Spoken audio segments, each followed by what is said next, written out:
Okay, hello everyone, welcome back on the AgriAdventures platform and on YouTube channel and radio and podcast and all the other areas where we are active on. Today we are in Adelaide, we are in a crossroad, we are visiting Sue and Garry from, Bracegirdles.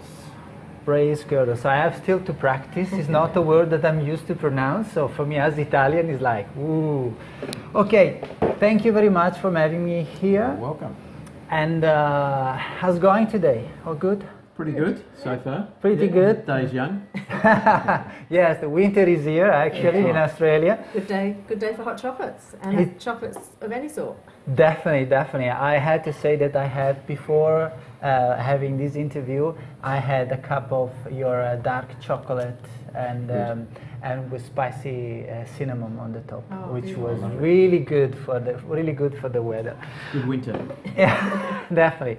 Okay, so generally, as you know, the AgriAdventures project, and I like to bring people in Adelaide, but also in Australia, in connection with the local food producers.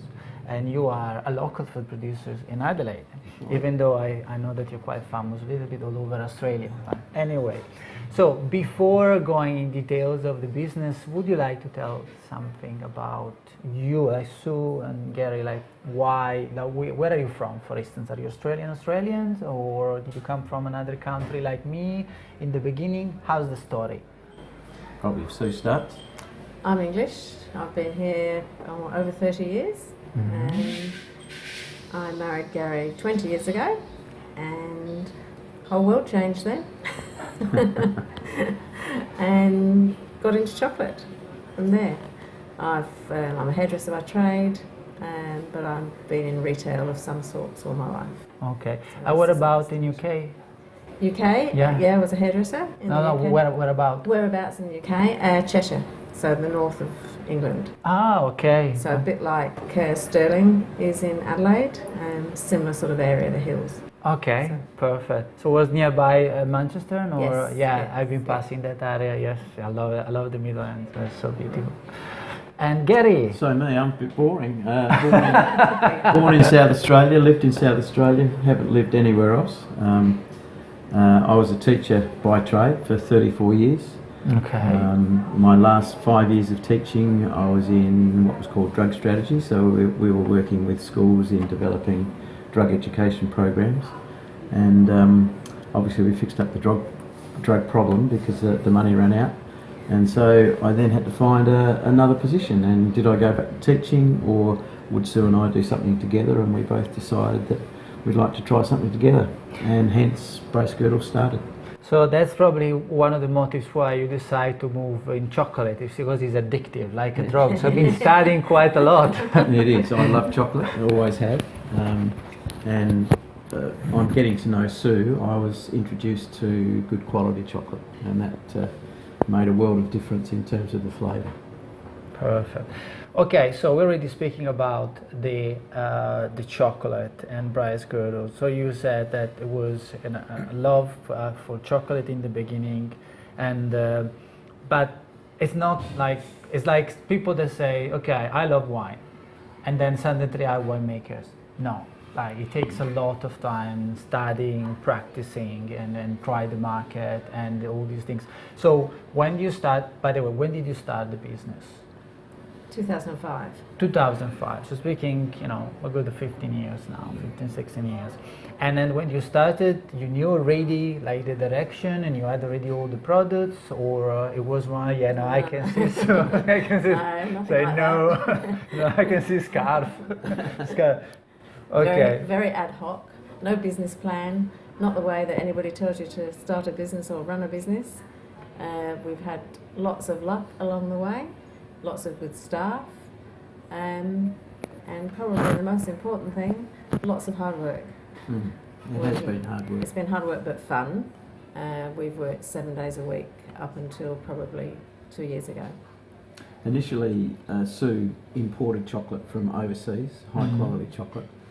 We always wanted to have our own product, but Sue and I are not chocolatiers, but we knew the style of chocolate we wanted, and we were working towards that, but we just needed a chocolatier to come on board with the same ideas, the same passion that we had for chocolate, and we were lucky enough to have a chocolatier walk in off the street who had exactly the same ideas and love for chocolate that we did, and that's when Bracegirdles took off.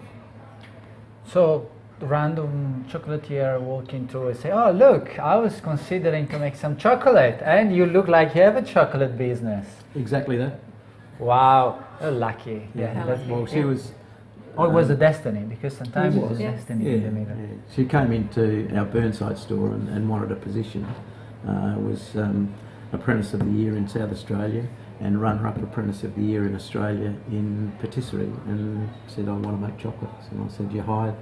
It was like, yeah, good. Come on over here. That was it, and That's that was the launching pad for Bracegirdles developing their own brand of, or our own brand of chocolate. Okay, so now we are speaking about a business that has how many shops?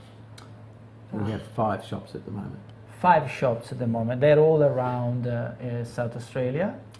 Yes. South, basically. So Glenelg, Marion, Crossroads, Blackwood, and McLarenville. McLaren That's Vale. also, yeah. Okay, and for the people that doesn't know, obviously your business, you are producing truffles, for instance. Yep. And then chocolate bars and powders. I don't know that. No powders. No. What's the range of products? We that don't make chocolate per se. We import chocolate in bulk, and then we make chocolates, individual pralines and bars and novelties and things like that from Belgian chocolate. So it's not like, well, first of all, I think people know that in South Australia you can't produce chocolate. The plants is not growing over here, and that is a good thing to know.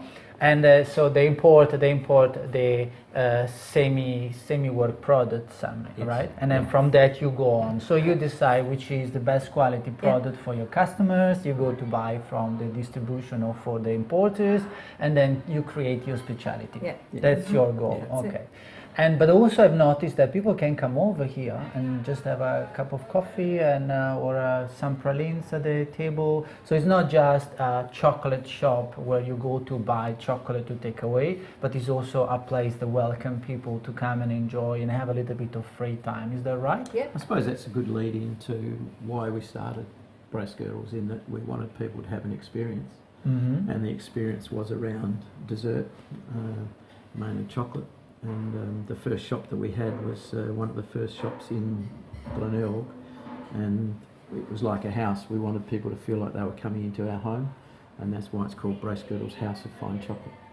Oh, okay. That's something I did not know. So every other store that we've opened since the one at Glenelg, we've tried to replicate that feeling. Each of the other stores are different. They're not an old building like the one is at Glenelg, apart from McLarenville.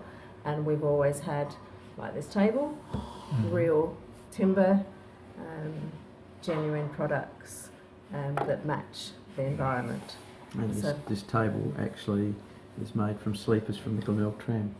So when they pulled up the sleepers, we managed to get a few, and all the furniture at Glenelg is made from this furniture, which is sleepers from the Glenelg tram.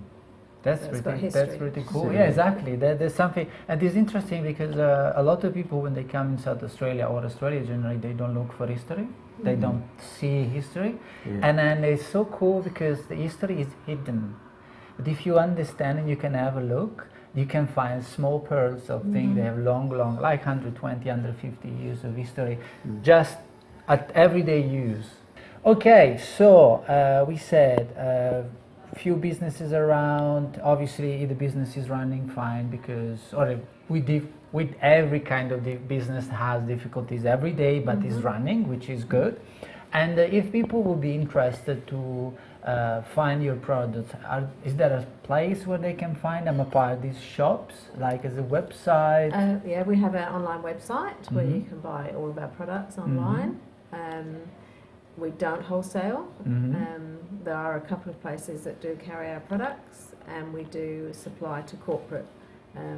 For example, Barossa pavilions. In the Barossa, you use our chocolates as a turn down. They're all given a little box of chocolates, which is lovely. So when they go there, those are the sort of things that we do. We don't sell to supermarkets.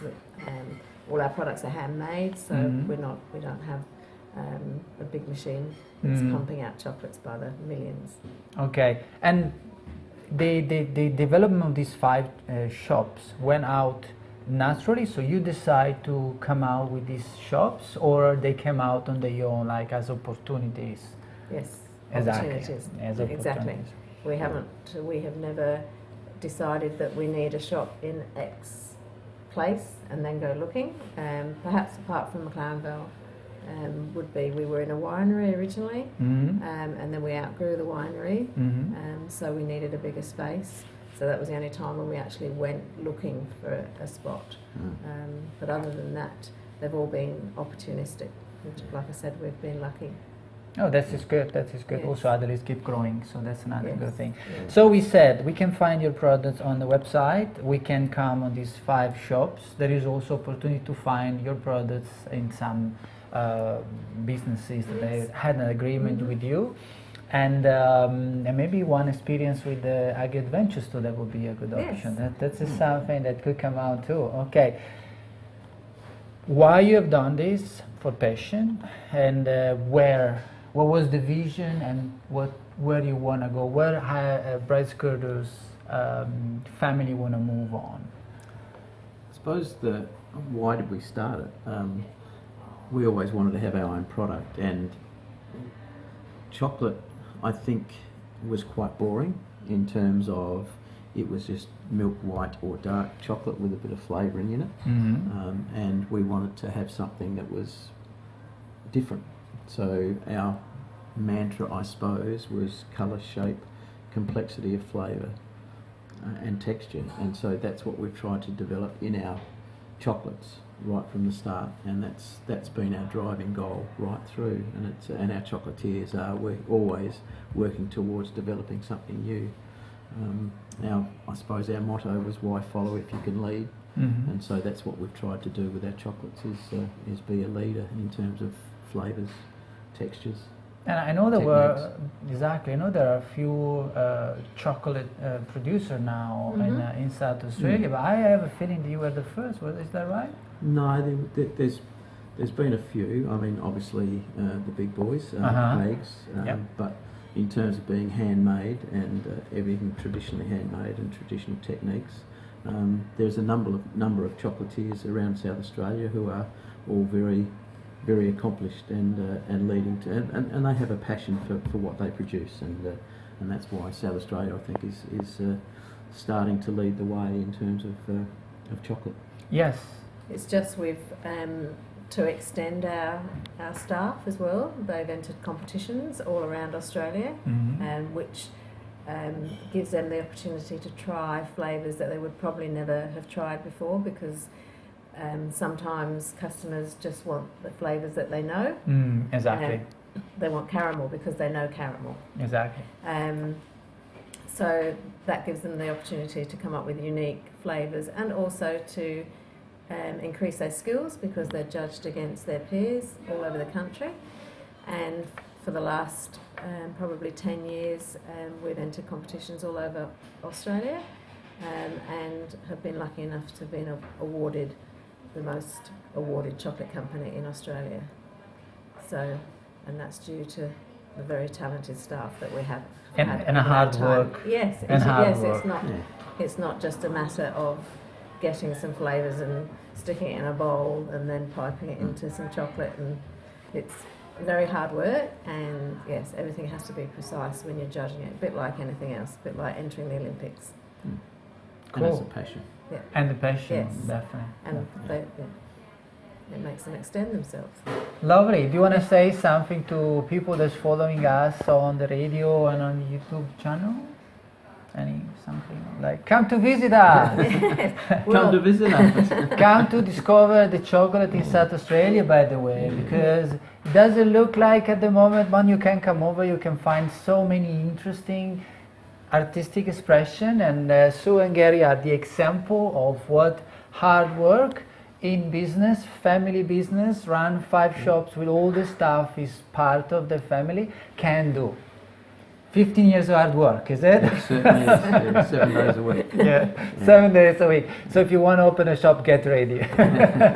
Thank you very much for following us. And Thank thanks a you lot. for having us. Thank You're you. welcome. Thank you. Bye.